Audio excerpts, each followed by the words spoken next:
Hey guys, and welcome to another episode of Revv Evolution.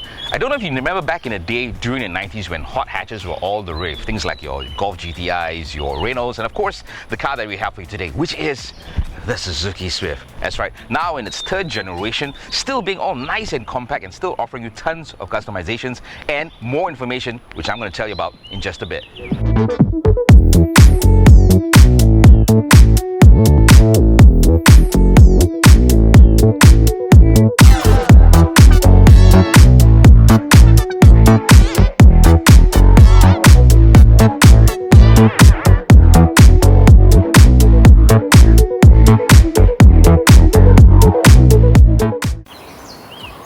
Welcome back. It's now time to find out more about the Suzuki Swift. Well, it comes with a 1.2 litre engine with a 12 volt lithium ion battery and an ISG, or integrated starter generator, with a 12 volt DC converter. So what it all does is it helps to lower emission and also helps you save tons of fuel. So what I'm going to do now is show you a bit about the exterior and also interior, and then get behind the wheel and talk all about the driving performance of the new Suzuki Swift.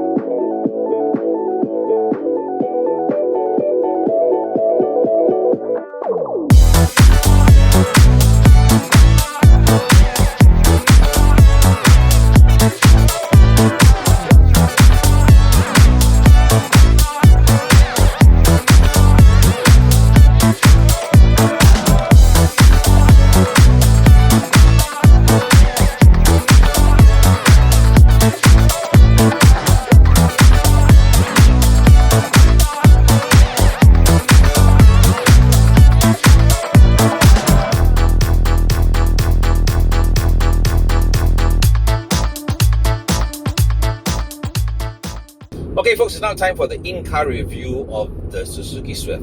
And I didn't really spend much time on the exterior or the interior, because what I felt personally was the information that I wanted to give you was me actually being behind the wheel and giving you all the pros and cons of the Suzuki Swift itself. So let's start with the pros first, okay? And being in Singapore, of course, this is one of the very few cars that is under the sub 100k category. The reason why I'm mentioning the price is because once I tell you of that's what you get in this car, I think, in my opinion, it's one of the better buys for you to consider if you're looking for a car that is for this kind of price range. And with the Suzuki Swift, first of all, it being a mild hybrid, that kind of speaks volumes for me, for the fact that it's a car that gives you low emissions and also it gives you really good fuel economy. And on paper, Suzuki says it gives you 24.2 kilometers per liter, and I didn't even bother doing our usual road test where I get people in and I drive, because the fact is I've been having this car for a couple of days, and to be honest folks, the needle has only moved like 2 ticks. I'm not kidding you, and I've driven a whole lot, and that already kind of showed me that the car really is a car that is going to save you quite a bit in terms of fuel. Okay, so that's one tick that you can actually tick on your checklist if you're looking for a car that's going to give you great economy. The other thing I want to mention is the fact that while you're sitting in the car, basically, you may not be impressed with the way the car looks. It's very basic. Even the infotainment system, it's not really, it's really as basic as you can get. What you can do is actually hook up your handphone, use it and to play your music, and even the multifunctional display on that the driver has. You have the 2 analog dials, which gives you your rev meter and your speedometer, and a little engine management window of 0.2 inch. In terms of information, just to me, or when I saw it, basically just tells you what happens to the engine and how the motor is running and how much battery is being charged. So not really much information in terms of car management systems, but when you look at the steering wheel itself, I think this is where, to me, is what the car is all about. While you may not have your usual eco mode, your sports mode, you don't really need it. For what I feel is because the fact that this is being a mild hybrid, it's perpetually in eco mode, because the car's actually saving you fuel the way it runs, with the battery taking over, giving you that fuel savings, so as to speak.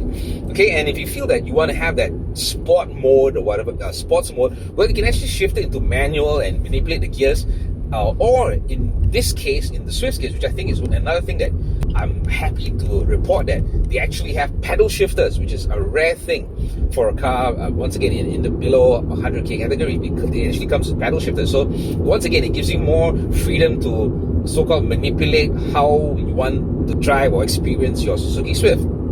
All right, and the other thing that I'm very happy to report is the fact that I'm really quite impressed with the number of safety features that the Suzuki Swift actually comes with. The things like your lane assist, okay, even if you happen to be drifting, it also warns you, or if you get too close to another car, collision detection, it also gives you that as well.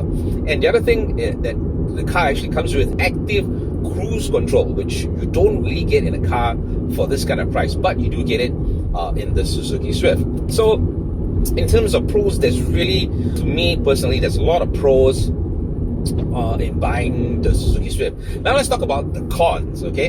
And I think the only thing that kind of really got my attention was the fact that there's quite a bit of road noise on the outside, and also when the car first starts off, especially at low RPMs, you actually get quite a bit of engine noise that comes from the car. All right, but that kind of drowns out once the gear actually kind of builds up and you go into higher RPMs. So other than that, I'm very happy with the way the car performs. It is very nimble because of the fact that it is light. So it's really easy to drive.